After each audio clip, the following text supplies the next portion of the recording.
And away we go. Good morning, everybody. Welcome to the Morning Night Live. And yes, this is the show where we celebrate 300. Start the intro.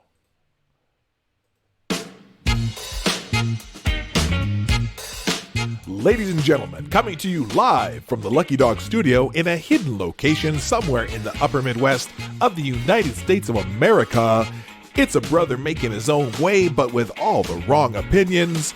Welcome to the Morning Night Live with your host, yours truly, Dawg Knight.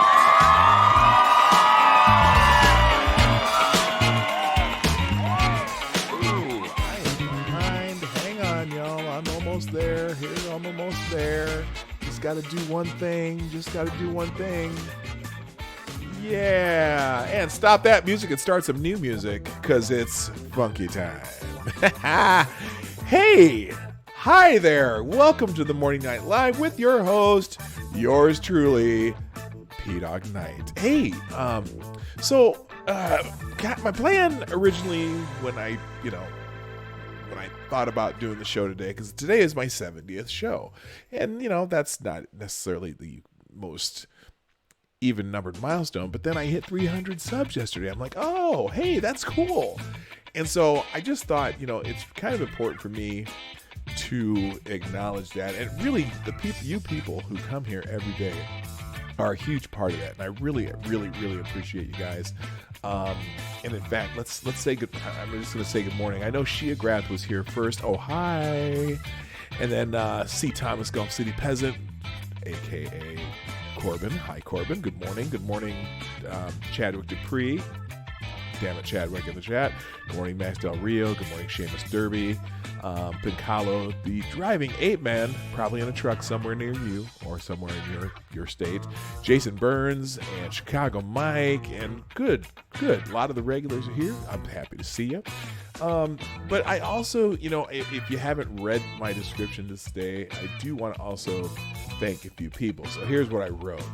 So I finally hit 300 subs on the Dawg Knight channel. Thank you to all of you who have joined me in this quest for information and a few good laughs. Particularly thanks to those channels and shows who've had me on and have given me a place to play and for people to get to know me. And those include the Lords of the Night, which is obviously Ranting Monkey, Scribe Light, Satsu TwoCents. Monkey in the Morning, that's Ranting Monkey and Dax O'Brien. Breakfast with Bear, Irate Bear, or if you want to call him Irate Alex. By the way, you got to also sub to his Irate Alex channel. Redneck Radio with Bloodewing and Irate Bear, Two Girls, One Stream with Some Dumb American and Weebo Jones. Hard News Network with Hard Bastard. And in particular, Johnny Hellcat. And because Johnny Hellcat was the first person I ever went on a stream with. And so that got me thinking at that time, hey, I could do this too.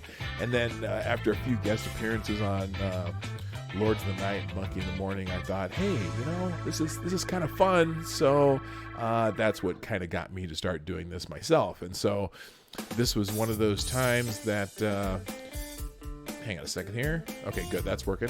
This is that time of day when kind of nobody else streams. Although I know Blind Press used to stream at the same time, but we kind of made it so that we follow one another. So if you ever are looking for something to listen to right after me, also go see Blind Press. But also, probably my biggest thank you is to you guys, you people who come here and drop in. A lot of you drop in every day, every show, and I really appreciate that. You participate in the chat, and you keep me going with some funny things going on in the super chats and the subbing and sharing, and that really is. I can't tell you that how much I appreciate y'all. I mean, it's very humbling to have y'all come see me every day, and hopefully I will continue to be entertaining for you. So.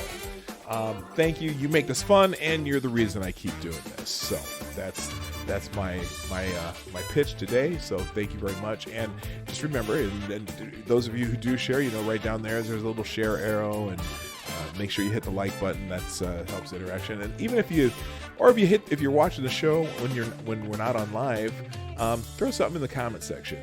That always lets me know that you were here, and that I can thank you. And I try to interact with my comment sections too. So keep that going. Maniac Man, good morning. Good morning, Reason Vision. Good morning, Check Your Logic. We are doing our 300 show today. Dax O'Brien, did I do that wrong? I thought it was Dax O'Brien. Oh my gosh, I've been calling him Dax O'Brien for almost a year now. So I'll fix that. Anyway, all right, and then oh yeah, Blind Press did inform me that we are out of coffee. Oh man, that's not good because I do have my reparations coffee right here. So, oh hey, I got a new person in it. Truckin' Bear. I'm not familiar with you. Good morning. Welcome to the Morning Night Live. So now today, my plan today was originally to do something with the Mueller report, but unfortunately I have a life outside of the show, and unfortunately I wasn't able to really read much of it, so I may just do a dedicated stream for that either tomorrow morning or later today, depending on how much I read. There is one part in particular. Now I don't know if I'm not even sure if I saved that. That would be a problem. Oh, here it is right here. But there's one interesting thing in this report that's early in the report, and hopefully I can find it here really quickly. All right, so probably the first part. Let's see, it's Russian page 14. Let's go to page 14, which I have some serious questions about. So all along during this thing, this has been about Russian interference in the 2016 election. And so they made a big deal about this. And so this thing starts out with this. I'm just going to read this from the report, and then we're gonna move on to other things, because like I said, I haven't really read a whole lot about this. So he starts out with a little summary of the Russian social media campaign. Okay? Internet Research Agency carried out the earliest Russian interference operations identified by the investigation. A social media campaign designed to provoke and amplify political and social discord in the United States. The IRA, which is the Internet Research Agency, was based in St. Petersburg, Russia, and received funding from Russian oligarchy Yevgeny Prigozhin or something like that, and companies he controlled. Prigozhin is widely reported to have ties with Russian President Vladimir Putin. Now, if you're familiar with this, the Russian Research Agency is that troll farm. It's the clickbait farm. It says the IRA later used. In 2014, the IRA sent employees to the United States on an intelligence gathering mission with instructions. And then there's a little redaction here: harm to ongoing matters. In fact, let me put this on the screen so you see what I'm doing here. The IRA later used social media accounts and interest groups to sow discord in the U.S. political system through what it termed information warfare. The campaign evolved from a generalized program in 2014 and 2015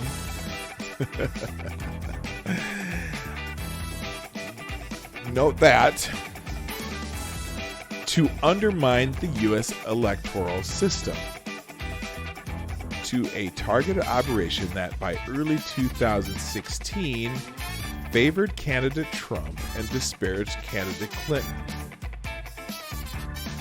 Now, that is a fascinating summary, because if you're familiar, now this is pretty much when they were talking about Facebook ads, then they apparently morphed into Twitter bots and crap like that.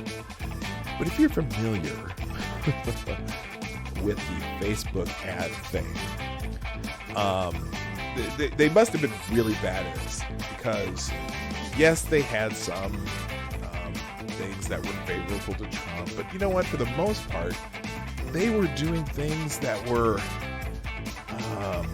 geared to just about everybody. So, for example, they had some pro-black, the same group supposedly made some pro-Black Lives Matters ads, made some anti-Black Lives Matter ads, made ads that were somewhat favorable to Trump, made ads that were favorable to Bernie Sanders. This is all, it was all over the place. And that Facebook ad part of it had very little interaction. More than half of the ads were placed after the election. Very weird that he puts this like this. The IRA's operation also included the purchase of political advertisements. Now, this is what we're talking about. On social media in the names of U.S. persons and entities, as well as the staging of political rallies inside the United States. Again, one was a Black Lives Matter rally. Lower the music. I sure can. I can't. Like I said, I can't tell how loud it is. Unfortunately, we'll get it down just a tiny bit. I hope that's better. All right, back to here.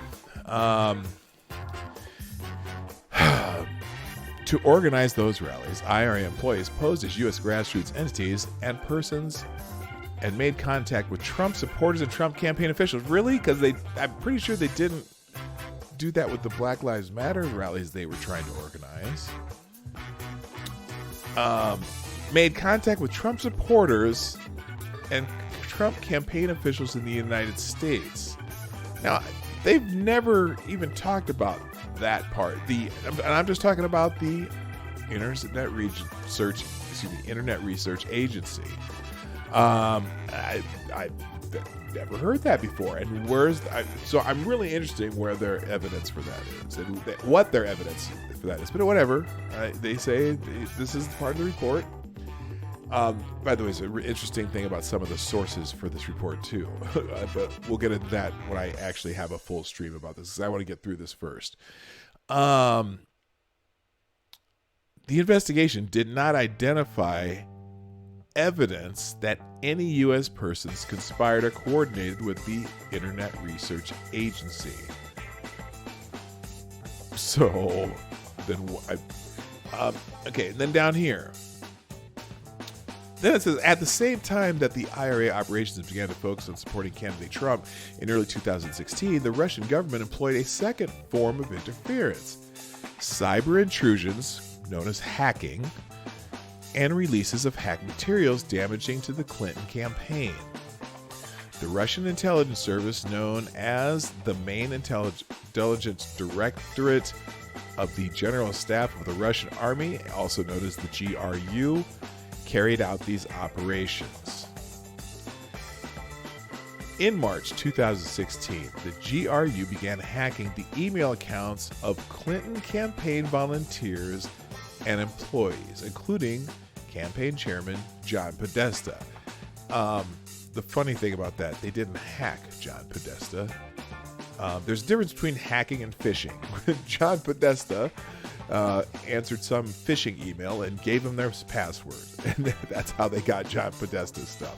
And they haven't still not necessarily evidence that the GRU did that. That's what I'll get there. I'm getting ahead of myself. In April 2016, the GRU hacked into the computer networks of the Democratic Congressional Campaign Committee and the Democratic National Committee. The GRU stole hundreds of thousands of documents from the compromised email accounts and networks around the time that the DNC announced in mid-June the Russian government's role in hacking its network. The GRU began disseminating stolen materials through the fictitious online personas DC Leaks and Guccifer 2.0. The GRU later released additional materials through the organization WikiLeaks. Now, this part is especially fascinating to me.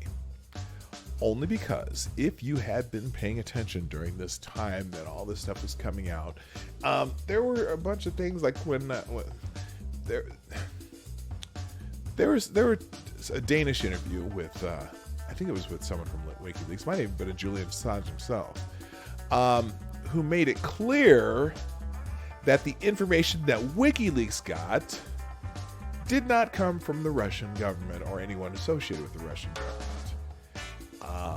Further, there are plenty of security experts. In fact, one of the top cybersecurity people from the former NSA agent, his name's Bill Binney, who said that the information files that they got from the DMC couldn't have been hacked because their speeds of transfer were way too fast for a hack. It had to be a download. A local download, meaning that someone actually leaked this from the DNC, probably a disgruntled Bernie Sanders person or whatever, because the only, why would the Russians, why would they hack the DNC to tell the world that Bernie Sanders was cheated? I just don't, that doesn't compute to me. So there's, I'm waiting to see how they confirm this. Where's the evidence for this? And also, the reason I get... Well, here, let's see here if it goes on here.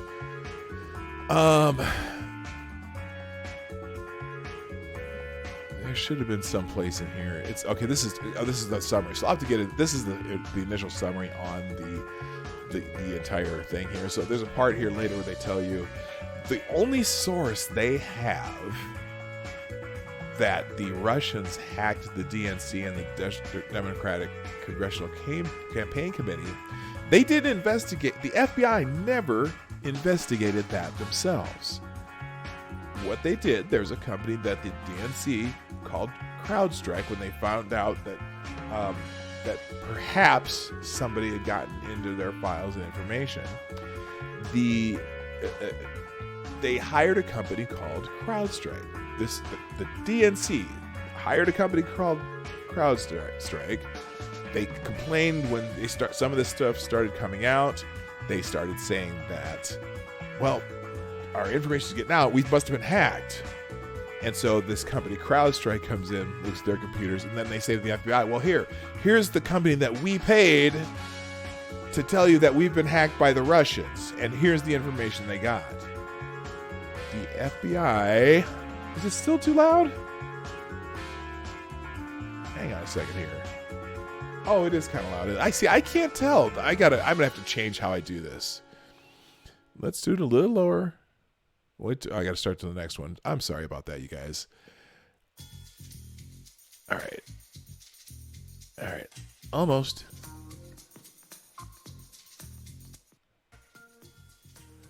All right. There we go. Okay. So. Yeah, I did. I tried to turn it down. I'm usually at 50%. I can tell how loud it is. I'll just talk louder. Here, let's turn this up too. How's that? Maybe you can hear me better. Oh, by the way, good morning, Maddie. How are you? And Spectacular Wanderer. And I saw another name I haven't seen for Festering Wound is here. Good morning. And I got Spectacular Wanderer, Truck and Bear. Okay, that's I think I'm caught up there. So anyway, so I'm really interested to see what kind of questions, because now the Democrats are very up in arms about this now. They want to haul Mueller into all the committees and have Mueller talk, and Mueller, however he says his name. They all want Mueller talk and testify. So I want someone to ask them these questions. I want them to ask, because, everyone, you've been hearing this Russia for two years straight. So when you hear something that many times, just everyone's consciousness says, okay, yeah, the Russians hacked the DNC. But they've never given any evidence other than the company that the DNC paid to look at their computers. In fact, they refused to give their computers to the FBI, to their servers to the FBI. So the FBI has never examined the DNC servers. And people say, oh, yeah, well, CrowdStrike gave them all the files, and they examined those files. Really? Let's say there was a trial. They got these GRU guys. They got them extradited from Russia, which is never going to happen. Let's say they got him into a trial in the United States, and you went before a judge, and the judge says, well, we know that we know that you did this hacking, right? We know you did this hacking because, well, what's the evidence? Well, there's this company that the Democratic National Committee paid that has that information. Wait a minute. What? You the FBI? Have you looked at? So did the FBI look at these servers and did you confirm this information? Well, no. We got it from the company that the Democratic National Committee paid. Are you nuts? Are you kidding me?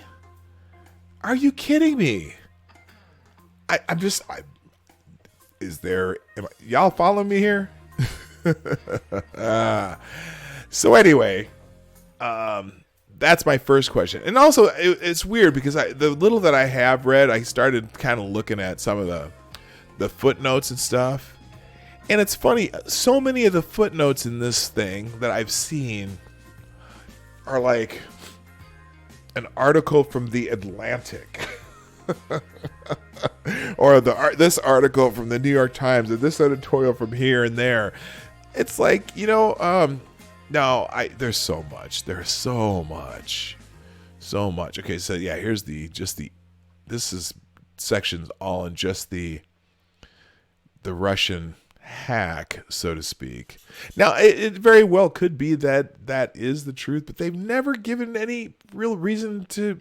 It just, people have said it so many times. If you hear the same thing over and over and over, everyone's going to say, oh yeah, the Russians hacked the election. Well, okay, fine. Let's say that the Russians attempted to interfere in the election. Have you ever noticed that what they've stopped talking about, especially in the media that's really, really has their whole entire interest in this story, because they've been talking about nothing else for 2 years. Here's the one thing they never talk about with this interference. How effective was it? How effective was the Russian interference? Did it change any votes? Did it change any of the election outcome? You know what? My little noisy thing didn't happen. Do I have this off so loud? Real quick, I got a super chat via Streamlabs. By the way, don't forget, there is a Streamlabs link down below where you can, if you want to do super chats, I can do that. And this is a $2 donation from C. Thomas, Mr. Corbin himself. This reeks of the gayest of gay ops. Trump didn't collude. End of story. Yeah, well, it should be the end of the story, because that's what this investigation was about, that he's supposedly colluded with the Russians to interfere and affect the election. Well, first of all, like I said, was it effective?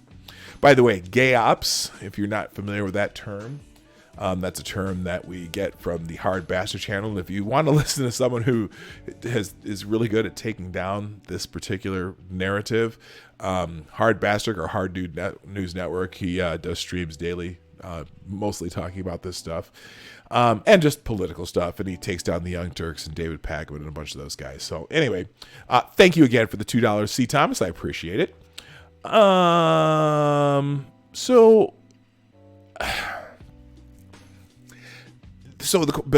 So my question is, because they've been talking about it nonstop for 2 years, Russian interference. Okay, what did the Russian interference do? What did it do? What did their interference in our elections actually accomplish? Do you have any specific examples?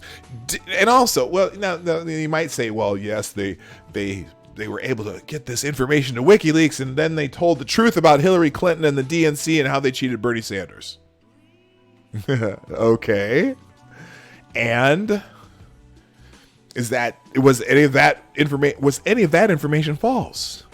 That's one thing too. Whatever you think about WikiLeaks, and I have reservations, but about them. But again, they are a publisher. They don't steal documents. They receive documents, just like, and clearly we have precedent in U.S. courts with the Pentagon Papers and the Washington Post that the people who publish it aren't the ones who are in trouble. So he's a publisher and he published things that people give to him. But no one's ever said that any of it was false. Right? And then also the other thing. Now, let's get it. I'm going to move into Twitter a little bit today because where is it? Maybe it's on my phone. I'm going to check my phone here because I have to find out who said this.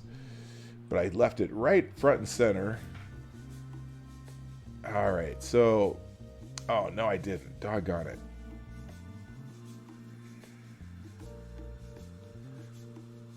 So, oh, here it is. Hang on. Give me a second.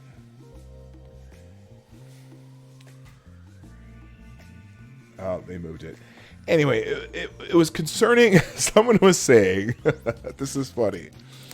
Donald Trump Jr. tweeted something this morning about this and that. And so somebody tweeted him, well, the reason that you never got charged is because the Mueller team thought you were too dumb to know that you were breaking the law.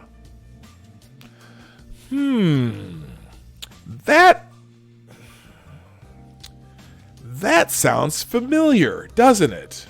Does anyone else remember someone saying that, we have all this evidence and we know that this happened, but, they just didn't know they were breaking the law. And so we're not going to charge her.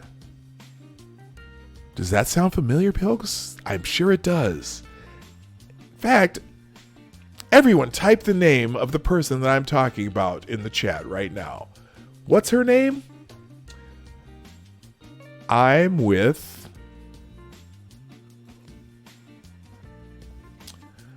her.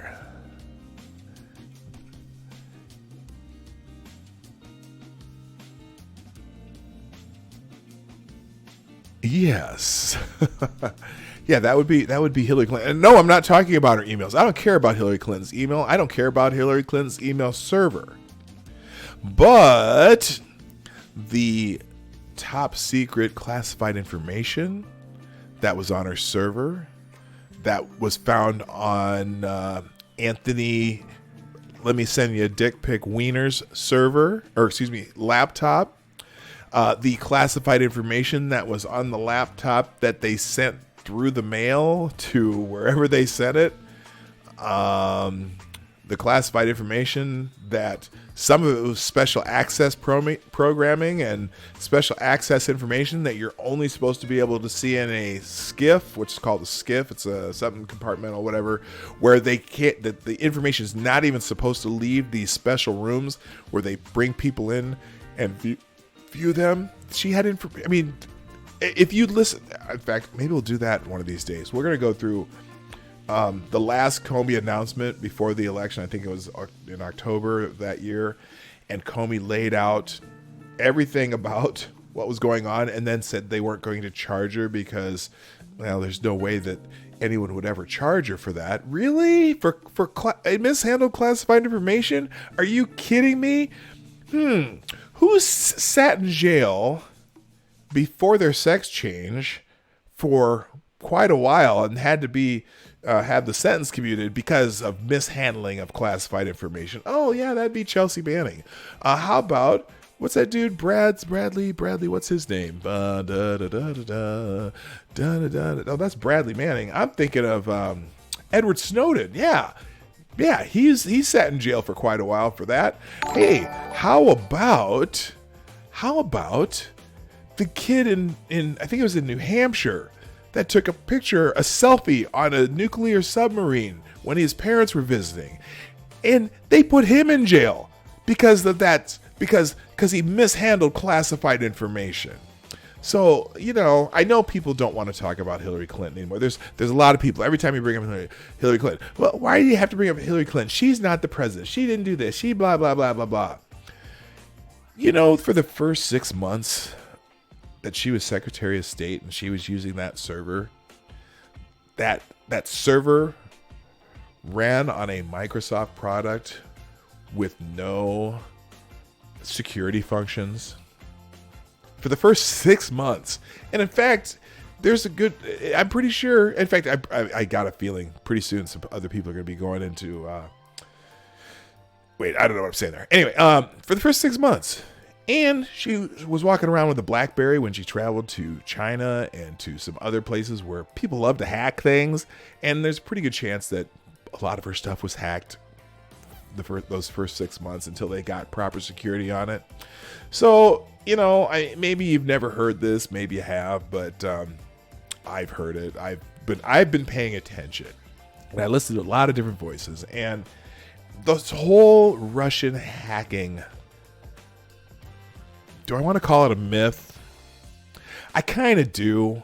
The whole troll farm thing, the whole the Facebook ads. Oh my gosh, they compromised your Aunt Fanny with Facebook ads. How scary. Oh yeah, a Buff Bernie coloring book. Are you kidding me? Okay. That's my rant for the day. Let me see what I got. I got another super chat through Streamlabs. The Streamlabs link is down below. C. Thomas donated another $2. Thank you, sir. Already the mainstream media are claiming the report proves Trump a criminal. Yeah, amazing, isn't it? All these brilliant pundits on CNN and MSNBC are smarter than the FBI and the Justice Department. No more charges, but those, you know what? Anderson Cooper, yeah, he knows the law better than Robert Mueller. Remember how Robert Mueller was going to be the savior? It's just, and I'm not even a Trump person. I mean, I like a lot of stuff he's doing, but I'm not a Trump guy. And I'm just thinking, yeah, y'all, you've spent 2 years coming up with new way after new way after new way to try to take him down, and it all falls flat. And some of them are so convinced that this is it. This is gonna be it. And then Mueller, who is your savior, let you down. But maybe now now you're picking through this going, well, maybe he didn't let us down. Maybe there's some secret little things in there that he just missed because the FBI is never very thorough. Oh, man. Oh, yeah. Oh, right. I'm noticing, Maniac Man, you're talking about the non-scandals during the Obama administration, like the Uranium One deal, Operation Fast and Furious, Benghazi. No scandals. You know why there were no Democratic scandals during the Obama administration? Because the media, for the most part, didn't treat them as scandals. But Fox News did. But, Fox, they're just the right-wing hacks, right? I'm sorry. If Trump right now got caught selling guns to another country and got one of our agents killed with one of those guns, do you think the media would consider that a scandal? Do you think maybe?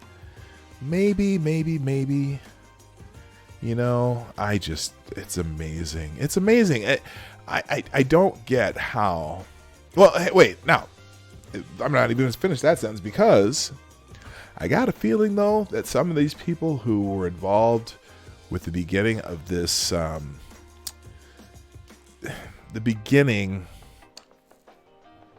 didn't have my thing on. Fix that real quick. The beginning of this entire investigation are starting to be noticed, to say the least, by the Justice Department. And also, one interesting thing that's happened, and I was listening to someone this morning that said this, Victor David Hansen, said, one thing that the Mueller investigation has done, it has made a very, very big deal out of some process crimes.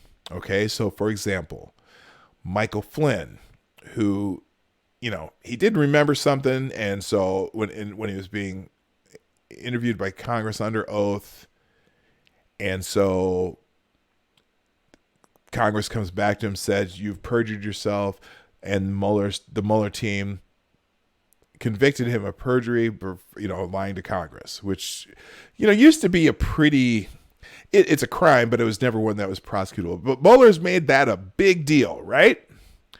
Same thing with Manafort. Manafort, part of his conviction has to do with lying to Congress or under oath.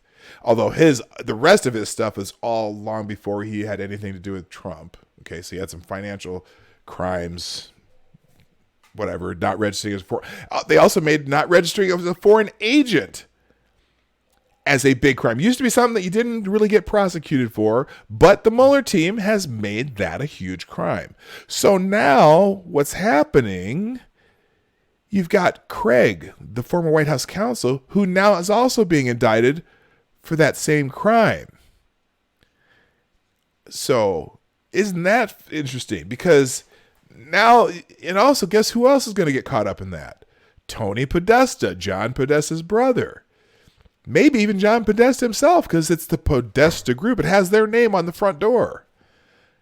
So now, things that people probably never would have got prosecuted for, because the Mueller decided he needed to put some leverage on these people to try to get them to testify against Trump, and they've been being sentenced and convicted of these process crimes and actually going to do jail time for process crimes that had nothing to do with Russia. Now you're going to start to see some other people. Well, hey, if it's important for this guy and this guy, guess who else is going to be important for? Who else has lied under oath to Congress in the last 2 years? James Comey's been caught in a couple lies. It's a process crime, and we're taking it serious now. Could James Comey be going to jail soon?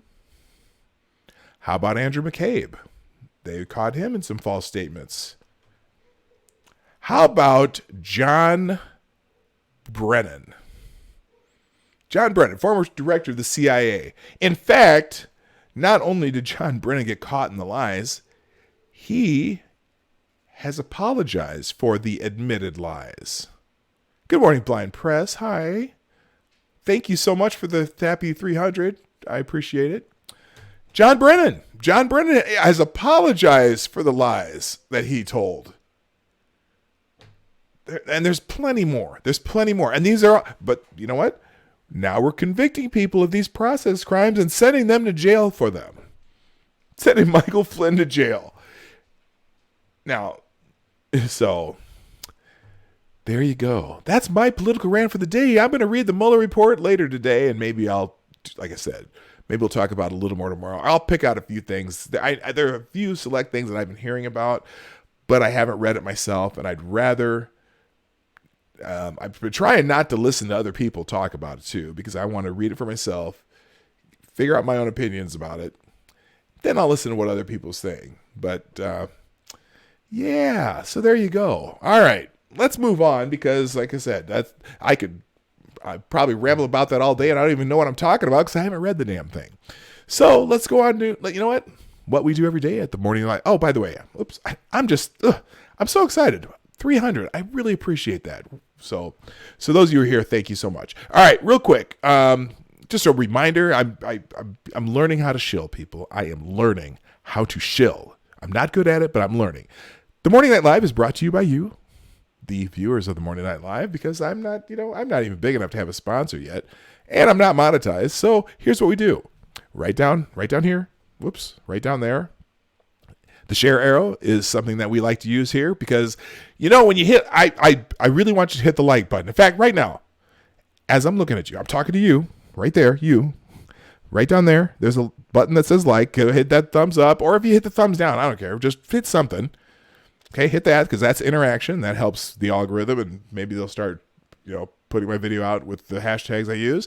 Also, the share button, because if you hit, it used to be if you hit the like button would automatically put it on your social media or whatever, and I really like that because that's the only reason I would like videos, because I wanted to share them with other people. Now I have to share them myself. So, but that's what the arrow's for. Hit the share button, share it on wherever you like, Facebook, Twitter, Reddit, Tumblr, or I don't know. Like I said, email it to your friends and your mom. And then also we do super chats and donations through the Streamlabs link, which is in the description. All right, let's move on to what we usually do here. We do this a little bit. This is something we do every day. We do Twitter trends because we want to find out what people are talking about, what's going on in the world, and figure out what people are going to be talking about later in the day. Although I got a feeling most people are still going to be talking about the Mueller report, and not a surprise. And I'm just, in fact, I'm going to just go to the very first thing on my personal Twitter feed. Oh, well, the first thing on mine is Necrosol. Thank you for retweeting my morning night live stream. Necrosol put that out. I'm going to put this on the screen now. There we go. Let's see. How far do I have to go before someone's talking about it? Okay, no, that's okay. He's talking about his class. Gosh, I can't believe it. Oh, did y'all see, what's his name? Seth Abramson. Did any of y'all see his tweet thread yesterday? Oh my gosh. It was at 420 by the time was the last one I saw. He had a 420 tweet thread at least talking about the Mueller report. Oh, here's a good one. If you're all familiar with Some Dumb American, I think this is it. Oh no, this is not it. Oh, never mind. She has a new book out, but I thought Scribe was putting that up, but that's not it. Anyway, let's get into Twitter trends because we need to move the show along here. And it's already 9:50 or 10:50 if you're in the East Coast. By the way, we're here every day, 10 a.m. Eastern, 9 o'clock Central, and 2 p.m. GMT as I ramble along. All right, so obviously this is Good Friday today. It's Easter weekend. If you are a Catholic or Christian or anything that celebrates Good Friday, happy Good Friday. I think that's probably not really a good thing to say, Happy Good Friday. But anyway, it is Good Friday.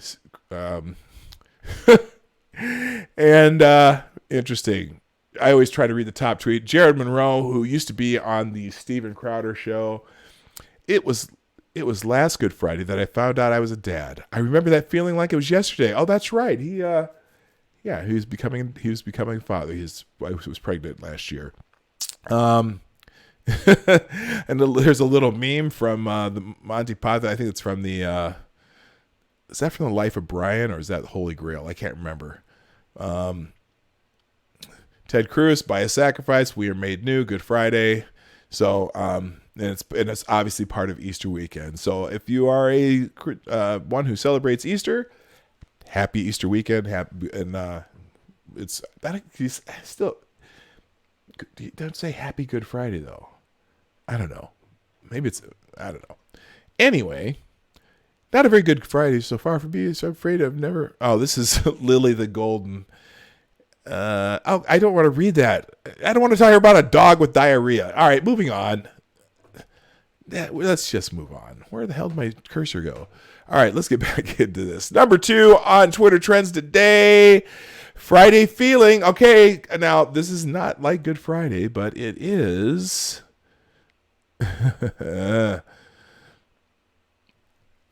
It is our daily day one, and I always skip BitTube if it's at the top. So here's the number 1 Friday feeling. Someone named Cameron Carter. As adults, we don't get grades.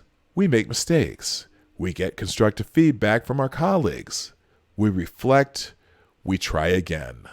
Let's make sure we are preparing our students to be a part of our adult community. That's a Friday feeling. What does Cameron Carter do?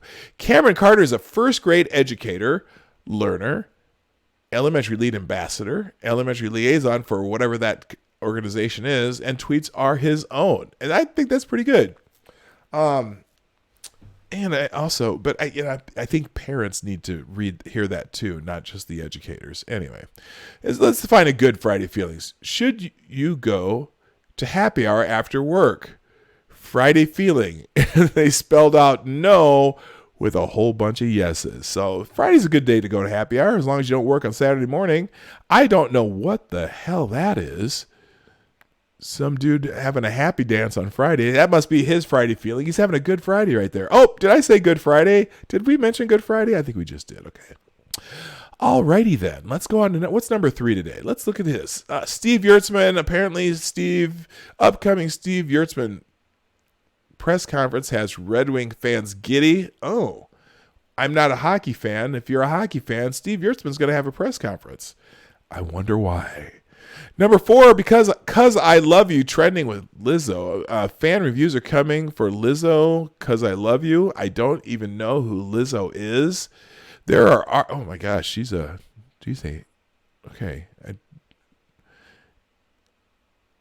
big woman. After listening to Lizzo's Cause I Love You, watch her good as hell performance from our 2017 South by Southwest showcase. Oh, she's Minneapolis based. I'm gonna have to figure out who this is. But why because NPR Music is tweeting that. What is let's see if there's anything on here. I'd probably get in trouble for playing something from her. All right, we're gonna do it anyway. I'm not sure. Let's see. Oh, it may contain this language. Wow. It's loud.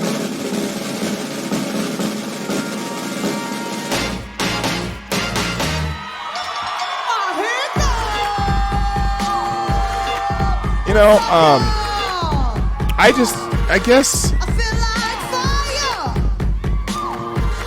I feel like rain. Sing it with me. I can take it higher. Put your gun up. All right. She's got some pipes on her. All right. I like it. Good morning, Diesel Dave. Woo, I'm lit. Don't mess with it. Woo, stand back. Let me do my shit. Woo, I'm lit. Don't mess with it. Hey, hands up. Hands to the sky. Show me that you're mine. Okay, I am going to stop there because I'm probably going to strike for playing it. But you know what? Sometimes you just got to take the bullet for those who. Sometimes you just got to take a chance. And you know what? I could see just from listening to that little bit that she has some talent. Interesting stage work there. But whatever, it's all good. Apparently, a lot of people like her. So there you go. All right, moving on. Yes, Chadwick, I'm trying to avoid the shaming thoughts in my head. All right, number 5 is Friday Thoughts, which I'm going to skip. Actually, maybe Lizzo could be our Friday Thought. Wait, oh, no, Friday Thoughts. Friday Thoughts. All right, number 4, who's Lorraine Warren? Anybody know? Anybody know who Lorraine? Okay, rest in peace, Lorraine Warren. I've known Ed and Lorraine since I was 10. Lorraine was like everyone's grandmother. She called us all honey. I won't ever forget the impact this couple had on me as a kid. I take comfort in knowing Ed and Lorraine are back together again. Condolences. I don't know. Does anyone know who Lorraine? Let's find out. Oh, paranormal investigator. Here we go. Paranormal investigator Lorraine Warren has died at age 92. In the paranormal field, Ed and Lorraine Warren were already world-renowned legends, but it was thanks to James Wan's The Conjuring and subsequent franchise universe that the duo rose to even higher levels of prominence. The entire universe is based on case files of Ed and Lorraine, with Lorraine played by Vera Farmiga in the films. Sadly, we've learned that Lorraine has passed away this week at the age of 92. Let's see. So she and her late husband were involved as key paranormal investigators in several notable cases throughout their careers, including the infamous Amityville horror hauntings, as well as the Annabelle Perron family, and Enfield poltergeist cases that were created on the big screen in the Conjuring films. Together, Ed and Lorraine ran an occult museum which contained artifacts from various investigations, the oldest and only museum of its kind. The occult museum had at one time been open to the public, giving those interested in the paranormal the opportunity to get up close and personal with the various haunted objects, including the real Annabelle doll the Warrens came into contact with throughout their long careers. So, so apparently they're famous because that's the where the movie The Amityville Horror came from. Some of their escapades. So rest in peace to Lorraine Warren. All right, moving on. What are we on? Number 7, Hurricane Michael. Trending with Cat 5, Hurricane Andrew in 1992. Okay, so is this going to kick me out? No, it's not. Hurricane Michael gets an upgrade to a rare Category 5 status. Miami. Hurricane Michael, which devastated the Florida Panhandle last fall, was actually stronger than initially measured, prompting forecasters to posthumously upgrade it from Category 4 to Category 5. The National Oceanic and Atmospheric Administration announced Friday. What good does that do? Seriously.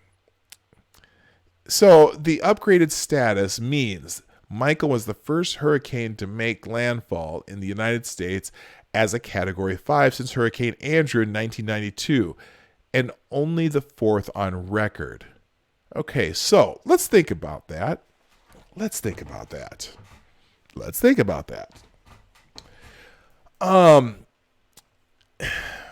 So the only one since 1992, that would be 27 years ago.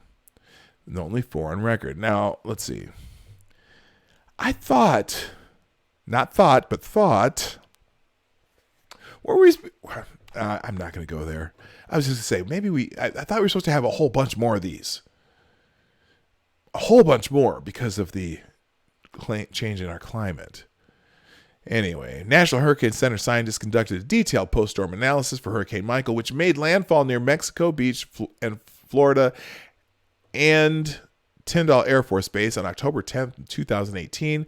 They've determined that its estimated intensity at landfall was 160 miles per hour, 257 kilometers, and 5 miles per hour, or 8 kilometers per hour, increase over the operational estimated used last fall, the NOAA said in a news release. That puts Michael just barely over 157 miles per hour threshold for a Category 5 hurricane, just 36 hours before hitting Florida's coast.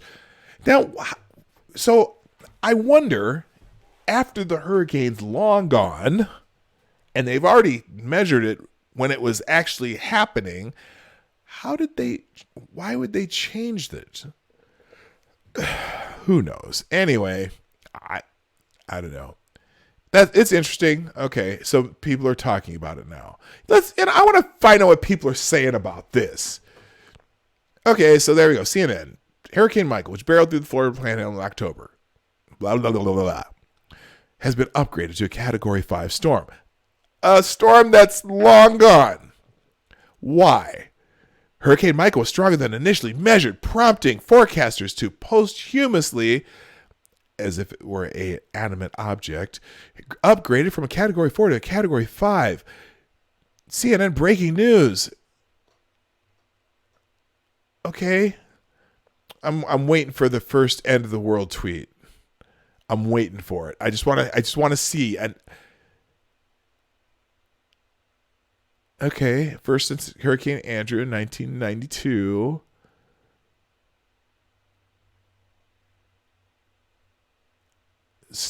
They still have so much recovery left. Yeah, it's funny because, we keep hearing about how Maria devastated Puerto Rico, and which it did, and they're still rebuilding from it because it's over a year ago. Well, if you've been to New Orleans lately, New Orleans is still recovering from the hurricane that hit there during the Bush administration. it's kind of how it is when you have such a devastating storm. They're talking about we're still recovering a year later. Yes, they're still recovering in Florida. They're still recovering in Houston. And they're still recovering in Puerto Rico. But for whatever reason, apparently the Puerto Rican one is the worst because Trump hates them or something, or what? It's it's an island. It's harder to get to. It's mismanagement from there. Anyway, that's my editorial comment on Puerto Rico and the Hurricane Maria. All right, next one. We remember. Oh, what do we remember? It's trending number 8. What do we remember? Click. Okay, this says, an idyllic spring morning breaks as employees report to work at the Alfred P. Murrah Federal Building in downtown Oklahoma City. Okay, so this is the Oklahoma City day. That's this one. Dan Snyder, today we remember the lives lost, heroes made, and the Oklahoma standard that shines so brightly this fateful day. So I can't remember what year that was. Now this one is different. 76 years ago, the Jews of Warsaw Ghetto organized the largest Jewish armed resistance against the Nazis. It was April 19th, the first night of Pesach. As the Warsaw Ghetto uprising was unfolding, Jews gathered for a Seder. For most of them, it would be their last. We remember. Wow, that's deep. Let's see. I'm moving down. Hang on. Oh yeah, but this is the anniversary of the Oklahoma City bombing, so that's when the We Remember is for. Quick super chat here from C. Thomas, my bud. $2. Thank you very much. Puerto Rico isn't that important, really? ? We all know that penal colony isn't worth a pretty shekel. Hashtag fact.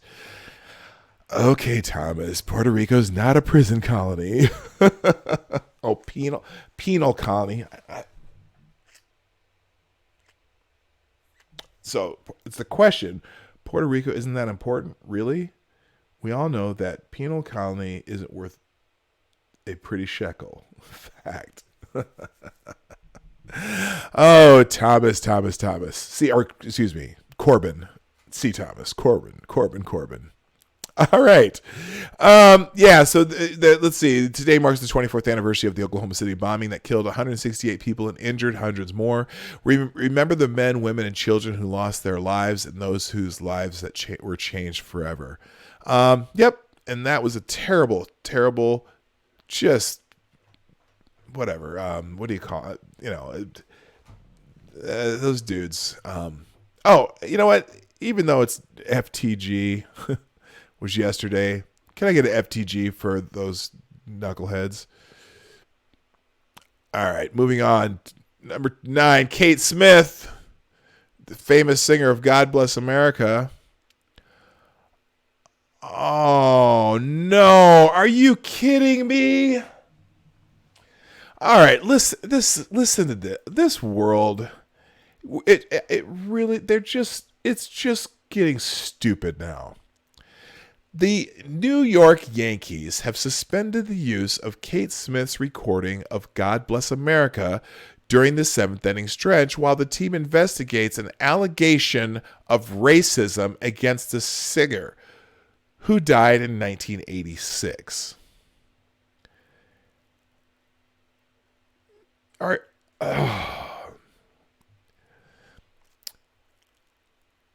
I'm pretty sure pretty soon they're going to rename Washington, D.C. and the Washington Monument and take all references to Thomas Jefferson from everything in the world because they own slaves.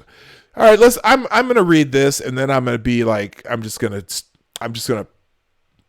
hit my head against a wall or something.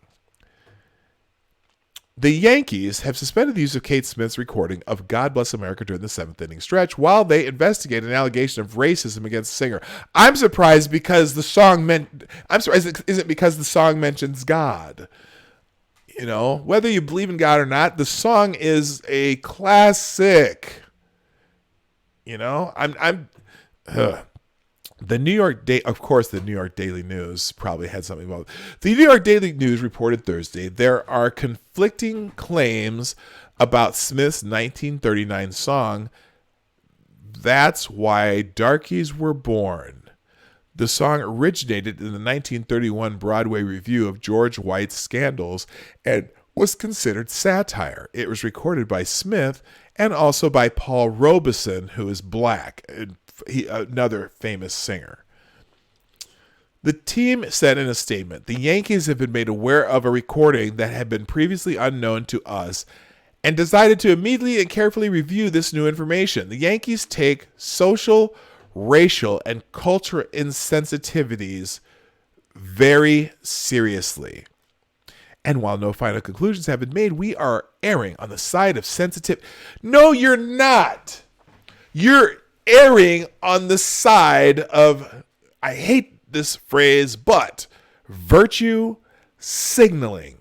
In context, in 1939, the song, even That's Why Darkies Were Born, I don't care.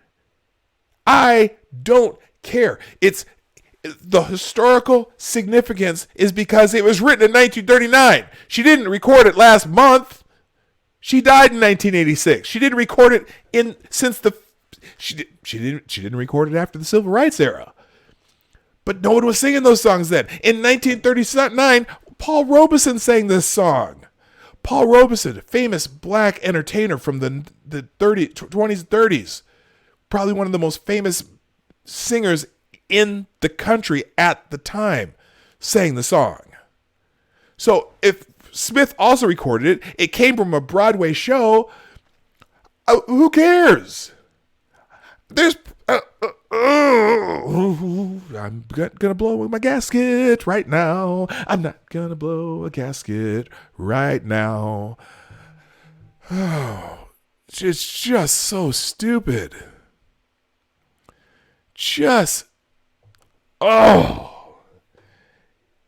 Stop this. Smith died in 1986. The Yankees have used her recording of God Bless America and sometimes live singers during the seventh inning stretch since the 2001 terrorist attacks. They used an organ version Wednesday and Thursday. So she recorded one song in 1939, which is causing them to immediately and carefully review this new information. Okay, I'm curious. Is that their only information that is an allegation of racism against the singer, that she recorded a song in 1939 that was part of a Broadway play that was also recorded by a black man who was the most famous singer on the planet? This world is getting so stupid. It just is. And I'm not even a fan. I prefer Take Me Out to the Ball Game for the seventh inning stretch like they do in Chicago or most parks. But even that, I'm sorry. You know how the left is, the progressives are always talking about erasure. You're erasing me. You're oh my God. Pretty soon, you're not going to be able to read any books. You're not going to be able to listen to any music. Do you think that the song? No. I was going to say, are they going to allow the song "Play That Funky Music, White Boy" to be played ever again? But that's against white guys, so nobody cares about white guys. Black Romeo, good morning. Racist. I live in New York and I heard about this on the news last night. They didn't mention that her song was satire and that a black guy sung it too. They removed the context of all that to call her racist. That's exactly what I'm saying. And she's been dead since 1986. The recording of God Bless America isn't going to trigger anybody. I'm sorry. Oh my gosh. I'm pretty sure this was a way to remove that song for various reasons. This shit drives me insane. Just insane. People are so stupid. I cannot believe that the Yankees acquiesced to whoever brought this up. Of course, now as you look, and if you're familiar with the New York Daily News, let's just put it this way. The New York Daily News is the newspaper in New York that hired Sean King. It's all social justice all the time. And very anti anything right of Dianne Feinstein, pretty much. So, C. Thomas with a $2 super chat. Playing on the clown meme. Honk honk. Here in the clown world, the dead a race is racist because context does not matter. You are racist once you're racist once, you must suffer erasure and unpersoning because we cannot tolerate racism at all in our country. Disagree with us? You are obviously racist. Honk honk. All right. Playing on the new clown meme because clowns are racist too now. Okay, let's moving on. Oh my gosh. I want to see some tweets. Is there anyone who supports this? Brave of the Flyers to replace the Kate Smith statue almost immediately with the statue of a surfing ghost. Are you that? Please tell me that's a joke. Flyers cut tie with Kate Smith's. What?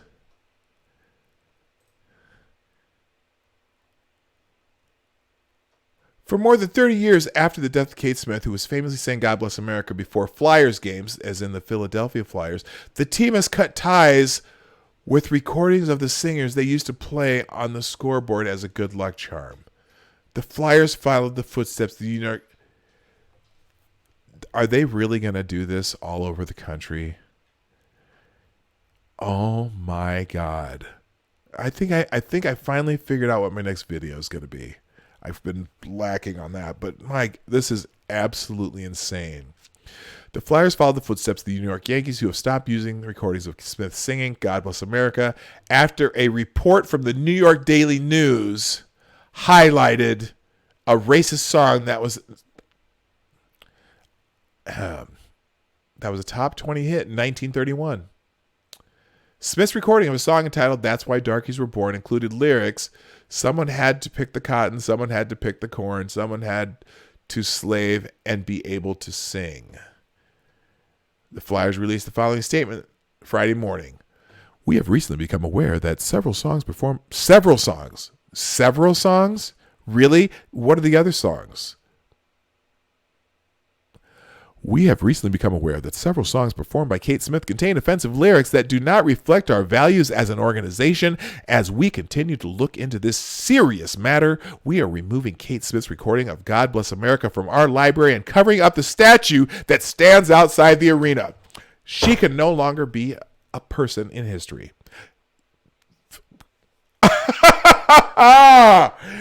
This is fucking insane. You gotta be kidding me. Are they? I wonder if now we're gonna erase Paul Robeson from the history books too. You gotta be fucking kidding me. Okay, let's look at the New York Daily News article, because now I'm pissed off.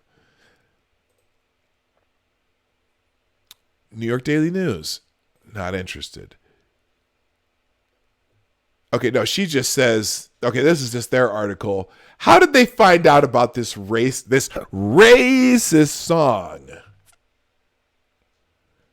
Now here's Stephen Brody. Who the fuck is Stephen Brody? Okay, he just covers sports, the New York Daily News. Now let's listen to the New York Daily's news spin on this, because I'm sure it's going to be a little more, let's just say, not for lack of a better word, and not an intentional pun, colorful. The Yankees have taken a stand against racism for their 7th inning stretch. Really? Is the song God Bless America racist? Just out of curiosity. Let's listen here. For 18 years, Yankee Stadium regularly used Kate Smith's 1939 recording of God Bless America in the middle of the 7th inning, but they ditched it altogether this season, replacing Smith's rendition with a different version of the song. Why? As the Daily News learned, the Yankees were made aware of Smith's history of potential racism. Not her history of racism, but her history of potential racism. Oh, they erased her because of potential racism? Fuck me.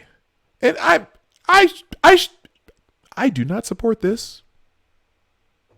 Now, I do not represent all black people, but I do not support this. Anyway, Smith was famous for singing before and during World War II, who recorded the offensive jingle, Pickin' Any Heaven, from which she directed at colored children who should fantasize about an amazing place with great big watermelons, among other treats. She shot a video for the song. It wasn't whatever. She shot a video for the song that takes place in an orphanage for black children, and much of the imagery is startlingly racist. Okay, so is God Bless America startlingly racist? No.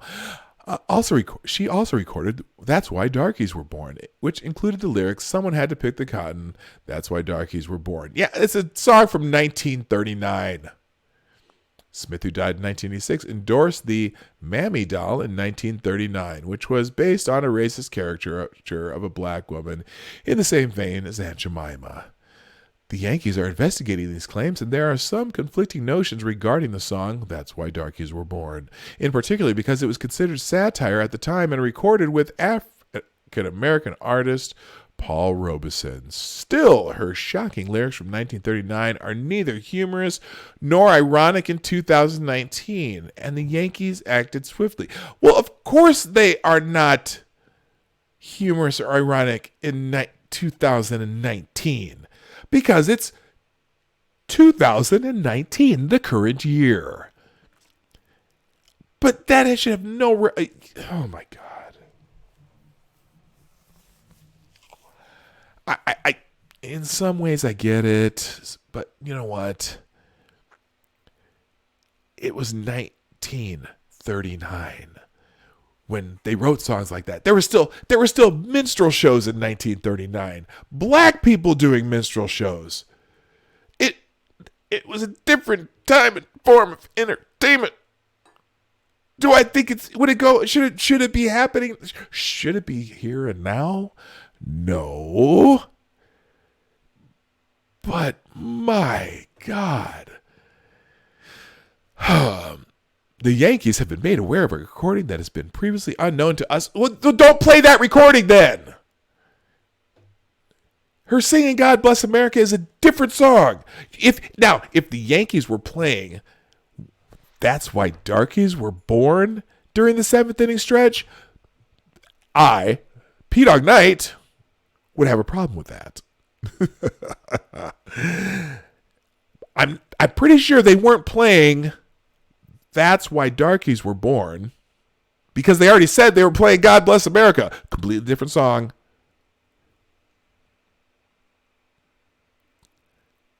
Boy, have we just gotten stupid. We have gotten so stupid. Holy Shiite, Batman. I'm going to move on.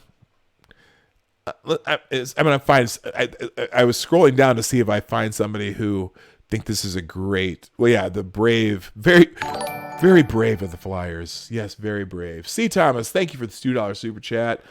Only social justice fuckwits seek out things and then take it all out of context. Just cry racist because, and he put those hugger things around it, because obviously we all need to retroactively apply our morals 2 times before us. Yeah, you can't.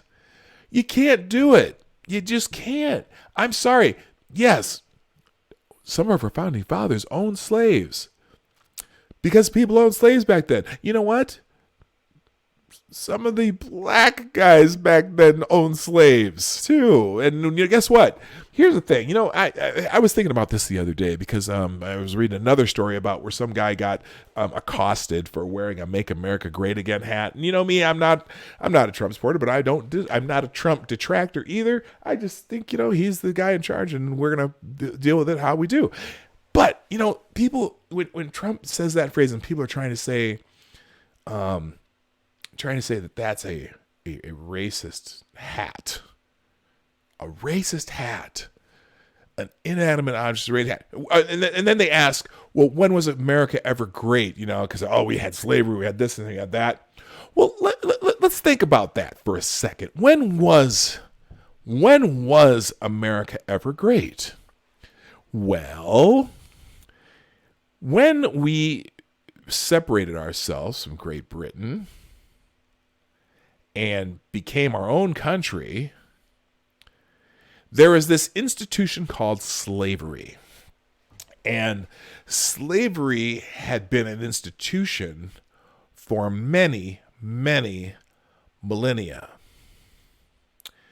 And within one generation of becoming a nation, this nation abolished a institution that had been around for many, many millennia called slavery.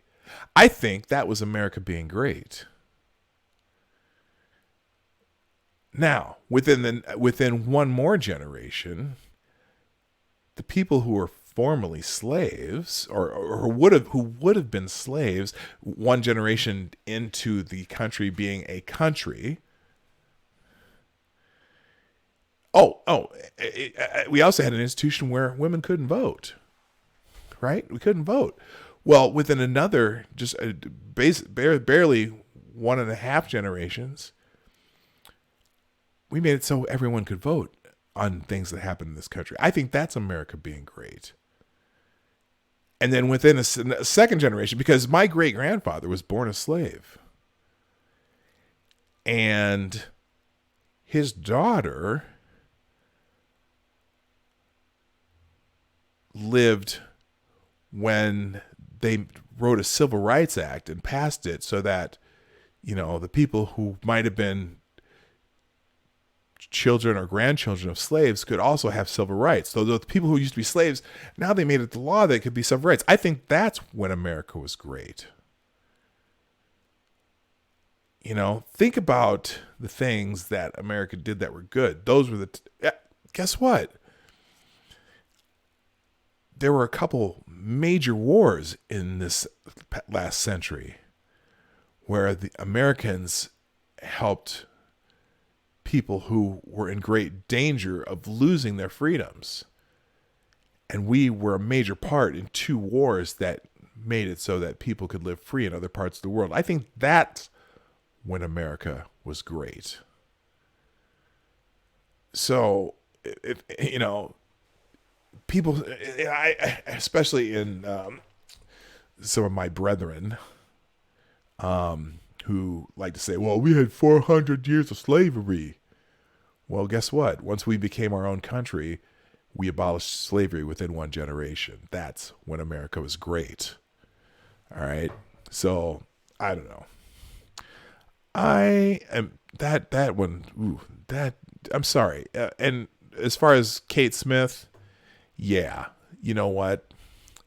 A lot of, if you're going to try to erase everyone who might have saying something that would be considered racist now, there'd be a lot of music, a whole lot of music that would be, a lot of people that were very famous that would be erased because those songs were written back then. Okay, people sang along with those songs back then. Even some of the black people sang along with those songs. Paul Robeson did. He was the most famous singer in the world at the time. So, are they gonna, I'm curious now if they're going to erase Paul Robeson. I'm just saying. Shit's nuts. Anyway, what else is trending? I'm on a soapbox today. My 300 subscriber special is kind of dour, isn't it? Oh my, that you got to be kidding me. Okay, now it doesn't look like she's trending anymore, but unless it's moved up. Oh yeah, she's up to 6 now. Is there anyone on here not supporting it? The voice of Kate Smith is known and loved by millions of Americans, young and old. In War and Peace, it has been an inspiration, giving us magnificent, selfless talent like Kate Smith. God has truly blessed America. That's Ronald Reagan said that. That was 4 years before she died. The Flyers have cut ties following the lead of New York Yankees. The Philadelphia's a Flyer. Oh my God, these. Do you agree with this decision? No, I do not. I think it's stupid. Here's a tweet that 12 News New Jersey is asking, do you agree with this decision? Let's click and see a few of these answers. Chrissy P. Yes, growing up, my grandmother always disliked Kate and said she was racist. We been knew. Fuck. If the reason was politically motivated, it's too bad, and I don't like that. But honestly, I won't miss it. Enough of it already. Lost on younger people, too. Okay. Here's someone who says no. Here's a no. Here's a no. She made a couple songs that were racist. Okay, that's not answering the question. That's just insane. No, I definitely don't agree with this. Enough already. I don't know what that's supposed to mean. No, I do not agree. I don't care about the decision because in the end, it's ultimately their decision whether or not to play it. My life will go on. Well, that's true, but it's just stupid. This is about the most ridiculous thing I've ever heard. Yanks and Flyers should be ashamed of themselves. They play this every morning on the Wildwood Boardwalk. That was such an important part of my childhood. Hope they don't fall into this nonsense too. Thoughts are changing the world. How long before someone's thoughts change your life? Another $2 super chat from C. Thomas. The erasure of racist things only applies to whites and especially the South, but fuck their opinions because some Yankee prick who worships social justice thinks everything white is racist. It's getting that way. I mean, being not of the lighter hue, although I am light skinned for a black guy, it's relentless. I'm just amazed at how much people can just go on and on about whiteness. It's like you're trying to cause people to hate each other. Stop. Good God. What nonsense. Yankees should try and field a winning team, not picking on American icon. Let's wait. If they go 0-10 slump, then we might have our answer. Stupid is as stupid does. Okay, so for them, I think a majority of people are saying this is kind of stupid. It's, oh my gosh, just I absolutely think it's stupid. All right, let's do a couple more and then we're gonna get out of here. We remember already did that. Hurricane Michael, we already did that. Gordon Bombay. Any idea? The greatest what if in sports movie history for me. What if Apollo Creed had lived? What if Gordon Bombay never gets a DUI? What? Anyone knows Gordon Bombay? What if Gordon Bombay was a 1.5 inch to the left? Okay, why is this? Who is Gordon Bombay? Is this a character from what? What if the puck did go a 1/4 inch this way? Does Gordon Bombay make it to the NHL? What becomes of Charlie and District 5? What about Charlie's mom? Does the knuckle puck ever become a thing? Okay, I don't know. Anyone know about that? Would Jordan? Oh, you're here. Hi, Johnny Hellcat. By the way, check the description. I threw you a shout out there. I do appreciate you, man. Okay, I don't know. Somebody knows something about Gordon Bombay. Is that from the Mighty Ducks? Okay. Oh, It's fun. I've never seen that movie. I can't believe it. You would think that I would have seen that movie, but I haven't. And why is this thread a thing? I don't know. That's what I'm wondering. Why did that? Why is that trending today? I mean, how did that? Let's see. What if there's a lot of funny ones though? What if the judge had sentenced Gordon Bombay to 3 months in jail instead of coaching a youth hockey team for his DWI conviction? Oh, was he the coach of the Mighty Ducks? Is that what it was? What if Gordon Bombay's penalty shot had been a quarter of an inch in the other direction and gone in? Would he still go on to coach the Mighty Ducks? Okay. Oh, okay. History will be made. It's probably because the NHL playoffs are going on. Okay, it is kind of funny. Lyra McKee, journalist shot dead in riots in Northern Ireland. That's not good. Northern Ireland police confirmed that 29-year-old journalist Lyra McKee was shot dead during riots in Derry and Londonderry. Authorities in Northern Ireland have appealed for calm after 29-year-old journalist Lyra McKee was shot dead in what police are calling a terrorist incident. Oh, my. Prominent young journalist was killed during the night of rioting in Londonderry on Thursday in what police in Northern Ireland have described as a terrorist incident. Dissident Republicans are believed to be responsible for the death of Lyra McKee. That's why they wanted to write that line. Of course, obviously Republicans are a very different thing there than here, but that's why CNN wrote this line. Dissident Republicans are believed responsible for the death of Lyra McKee, who was shot during a violent unrest in the Cragan area of the city. According to police, images from the scene showed cars alight as the crowd threw fireworks and petrol bombs at emergency vehicles. The city, which is referred to by Irish nationalists as Derry and British Unionists as Londonderry, is a short drive from the border with the Republic of Ireland. McKee was standing close to a police vehicle when she was wounded by a single gunman firing shots into a residential area. She died soon after from her injuries, Assistant Chief Constable Mark Hamilton told reporters Friday. Police do not know if she was working as a journalist at the time or was in the city for personal reasons. So, unfortunately, she did a TED Talk. I wonder I can't imagine what her TED Talk was about. McKee spoke at the TEDx Stormont Women's 2017 event in November 2017. Anyway, so rest in peace to that journalist. I never want bad things to happen to people like that. Let's go on. Crazy Mueller report. President Donald Trump angrily attacked Robert Mueller's Russian report on Friday, calling it crazy. Yep, see, there it is. He says, Donald Trump said something, it trends on Twitter. Statements made about me and certain people in the crazy Mueller report, in itself written by 18 angry Democrat Trump haters, which are fabricated and totally untrue.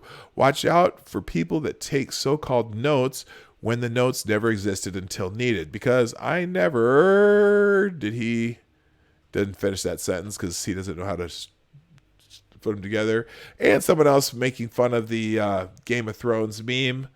Oh my God, this is terrible. This is the end of my presidency. I'm fucked. Yeah. That's one of the things that I'm going to talk about. That line with zero context, but that's the favorite line of the Democrats. Of course, it doesn't say what he goes on to say after that, meaning he thinks he's going to make it very hard for him to get any of his legislation passed and so on and so forth. So there you go. Okay, so that's why that's trending, because Donald Trump did it. What if Roy Hobbs' home run went foul? So it must be a big what if day, because we got the Roy Hobbs. Great to see Roy Hobbs trending on Twitter.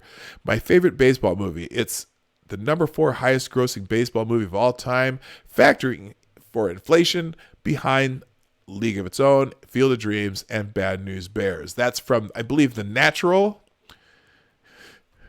What if his home run went foul? So that's a good movie. I love that movie, The Natural. All right. Did you see the impeach Barr? Oh, yeah, I've seen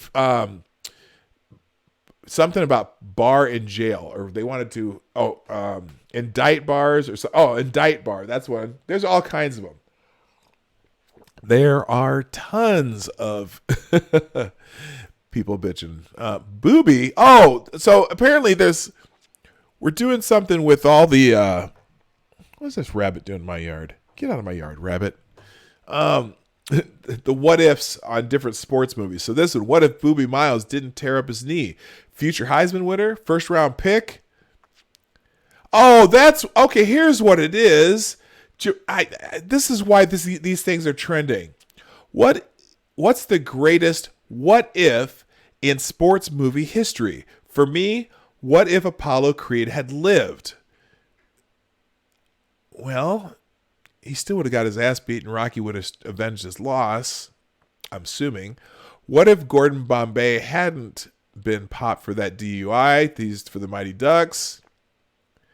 What if the Flint Tropics never changed the halftime game? Will we still have a red panda today? Okay, these are funny now that I know why these are coming up. What if Ricky Vaughn threw a curve instead of the heater? Okay, so as I'm going through these, feel free to name the movie because I'm not going to. I know the ones I've done so far, though. What if Charlie Conway misses on the triple deke? Does Bombay ever get a chance to lead Team USA over Iceland? Okay.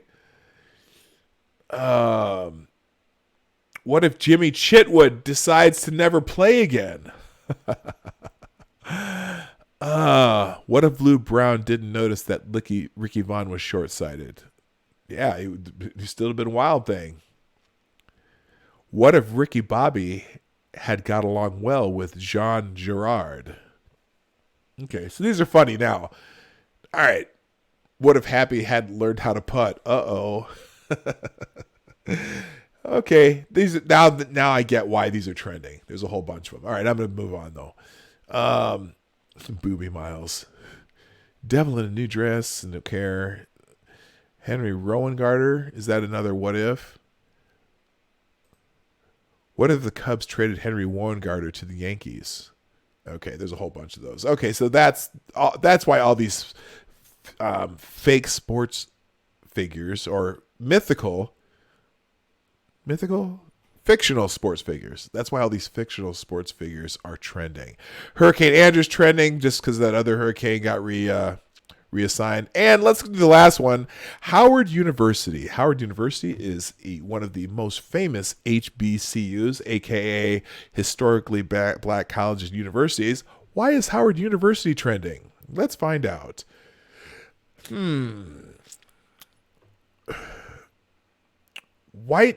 Here we go. White people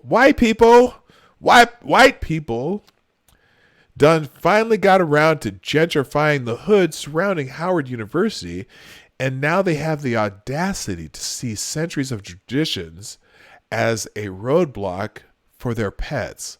White privilege has no boundaries. What the bloody hell is this about? Good morning, Shadow Loaf Nose. How you doing? I don't know if I've ever seen you here, but I'm glad you're here. Some guy said on Twitter that he doesn't like Trump. So anyway, yeah, there's a lot of people. There's a lot of those people. Holy shit. Let's see. What's the problem here? Howard University exists in a space for 100 years. New resident. I have to steal this. Okay. Recent reports have came out. Okay. Apparently, she doesn't go to Howard University because they do teach English at Howard University. Recent reports have came out that Howard University students feel disrespected by residents using the yard as a dog park. But this resident thinks the campus should be moved. What? Hold up. The university is silent so far about its official stance, but students have plenty to say, accusing neighboring residents of using the yard, which is the heartbeat of Howard University's campus, as an outdoor gym or a place to walk their dog. The yard is for the students, and although everyone loves pets, I feel like it's disrespectful to have the pets just running around, especially when there's several parks around here. If they come on the yard and they're just walking through, I don't necessarily have a problem with that, but I still feel like there are other ways to get around DC without having to cut through a college campus. They're in part of DC, so they have to work within DC. If they don't want to be within DC, then move the campus. I think we Oh should my need God, to work okay. together, and I don't think it should be a he or they or here. It's our community, and that's how it should be. All right, you see what they did there? Okay, here's the thing. Howard University can say, please, no dogs in our yard here. That's all they got to do. Put some signs, no dogs, please. And the people around there can respect that. But this newscast picked the dumbest MFer on the planet to represent the people who have dogs in the community. Because oh my God. Okay, they picked the stupidest white person on the planet. Listen, I'm just sorry. They're part of the DC area. If they don't like it, they can move the campus. I bet they interviewed more than one person, and I'll bet you that dude's the only person who said something that effing stupid. Okay, I'm sorry. I went to a university, and people would sometimes walk their dogs through campus. And if the university decided that they don't want dogs in this particular part of the campus, they can put a sign, please, no dogs allowed in this part of the campus. That's all you got to do. And then the people they'll walk their dogs around the campus. I have dogs. I walk them. I walk them around my neighborhood. I don't, oh my gosh, that's dumb. So that's why Howard University is trending, please. Are you serious? Yeah, well, that's probably why it's trending, because that answer was so dumb. This dude, that white nigga really said the campus is within DC, so you have to work within DC, or you can move the campus, as if Howard University hasn't been in DC since 1867, and y'all are not the foreign element fucking shit up. This entitlement. Yeah, that was obviously they picked the dumbest MFer to put in that news report, and I'm pretty sure they did it on purpose. Just to show you how dumb that person is. And of course, then you can say, oh, white people. The gentrifiers want, of course, and then they have to bring up gentrification. Gentrification is so overblown. At least in my personal opinion, maybe, I don't know. The gentrifiers want to move to Howard's campus. Yeah, no, they don't. No. One dumbass said something about moving Howard's campus. Yeah, move the campus, DC resident suggestion after Howard University student complained about dogs. Oh, and so that's why it's trending, because of one dumbass. One dumbass. That's it.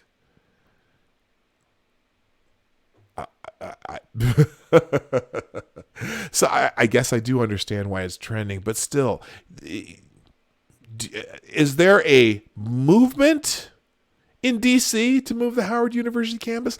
I don't think so.